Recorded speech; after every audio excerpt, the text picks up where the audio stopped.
Well, without question, Virat Kohli is the premier batsman of world cricket. He's a showman, esteemed by billions across the globe, and is now hoping to be the first man to lead India to win a series on Australian soil. And I'm delighted to say we have the Indian captain on the line right now. Virat Kohli, welcome back to Australia. Thank you.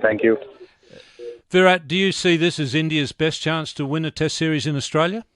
Well, looking at how much experience we've gained in the last 4 years since we came here and how the team has played, we definitely feel that we have what it takes to win Test matches away from home, and hopefully this time around a full series as well. We just don't want one or two exciting tests. We want to be able to perform consistently and put in those hard yards every game that we play and not be satisfied at any stage. So in terms of skill, in terms of experience, in terms of how we are playing our mindset, we definitely feel that we have the ability to win a series here. Obviously, there's been a lot of change in Australian cricket over the past year. Are you expecting anything different from this team? Not really. I mean, you might not see the same kind of stuff that happened in the last series, but I think in terms of their body language and the intent that they have, I'm sure they're still going to be aggressive in their minds, and that's the way Australia has always played. I don't think there's any other way they like to play their cricket. So I don't see any incidents happening on the field. I think it's going to be competitive cricket. They're definitely going to bring their A game to us and expect us to bring ours. So we definitely expect stiff competition from Australia as always, and we're definitely not taking anything for granted. What are the things that are important for India to do to win, do you think, Virat? I think it's about handling difficult situations well, because the easy situations in Test cricket are not something that you think about. It's making sure that those difficult sessions don't turn out to be horrible sessions, which have happened in the past where we've lost 5-6 wickets in a span of an hour and a half, and that has really hurt us bad. I think we played probably at times better cricket than the opposition away from home, but it's those mistakes that have cost us, which have been so extreme that we haven't been able to come back from them. So I think it'll take composure and character to stem the flow which the opposition gains and block that momentum and try and turn the tide towards us slowly but surely, and that's something that's going to be the responsibility of each and every player in the team. Judging by your knock at the SCG, you've acclimatised pretty quickly. How hard is it to adjust from the lower bouncing pitches to the steeper bounce in Australia? Well, it's depends on an individual's game. I've always loved coming to Australia and playing here. It's a great place to bat. I feel there are going to be times when you will find it difficult as a batsman, but I think in general, if you apply yourself and you back your skill sets, and if you like pace and bounce, I think you will be fine. And that's something that I've never had an issue with. I don't have any issues with pace or bounce of any kind, and I actually enjoy playing on wickets that provide that sort of pace from the pitch where the ball comes onto the bat, and then you can sort of gain momentum in your innings and then keep continuing with that. So I think it's a great place to bat if you're in the right mind frame. Australia versus India is one of the great rivalries in world cricket. There'll be no shortage of interest in this series, but across the globe, Test cricket is struggling. How do we keep it relevant, and how do we get crowds back to the game?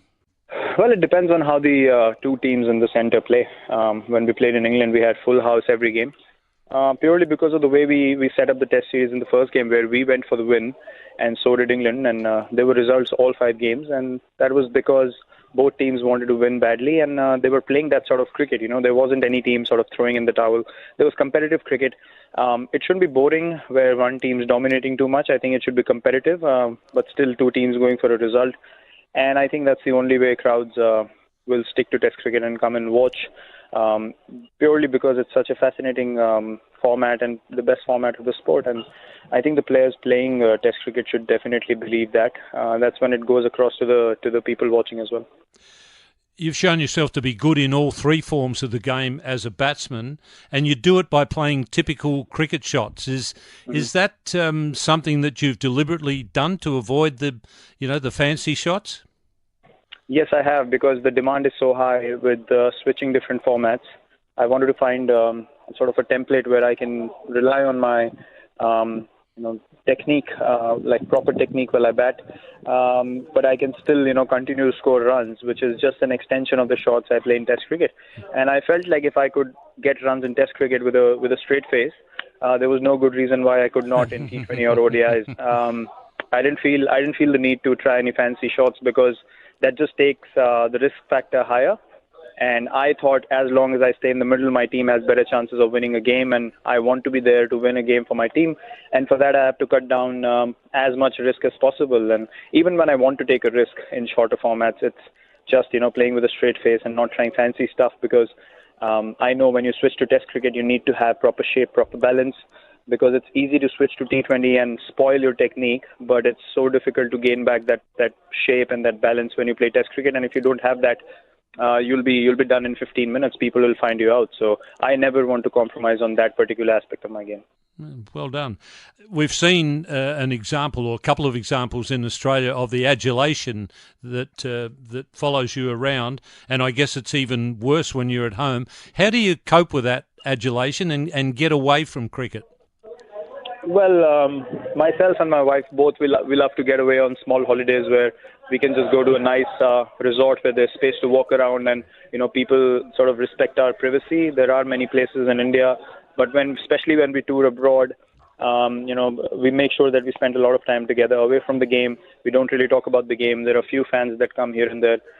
In the locals as well in Australia, when I go out on the streets, it's just a quick hello, and if you've done well in the game, they'll just say well done on last game, and we enjoyed your knock, and they'll just carry on, which I really appreciate because no one's getting into your space. They still appreciate what you do, and even the Indian fans, it's not been a hassle at all in Australia.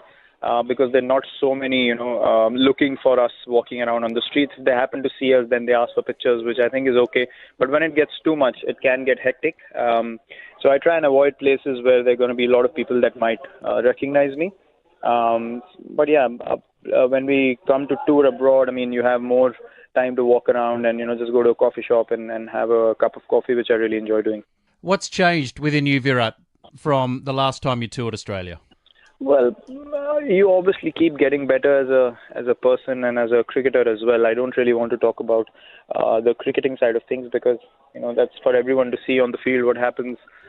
But you learn from every series, every tour, every game that you play. And I think from last time around, I've become more sure of myself. I don't really find the need to prove anything to anyone as such. It's all about doing what the team wants me to do and just giving my 100% on the field. And it's a gradual process. I don't really, feel anything different when I go to tour countries now. It's more a process now. Early stages of my career, I used to think of these things as important milestones, that are very crucial in one's career. But now the focus is purely and solely on making the team win at any cost. And so from last time around, I think I'm more sure of myself. I don't find the need to get involved in anything with the opposition, and I think those are changes that keep happening gradually as you go forward. What is it that you enjoy about captaincy, Virat? Well, I think I've always been a very keen learner and very keen to understand how the game or where the game's heading. So I think captaincy made me have an opportunity to, put my mind to use and try and make something out of a situation if it's not going our way. And obviously setting a theme for the team heading into a certain direction is something that I see as an opportunity rather than pressure.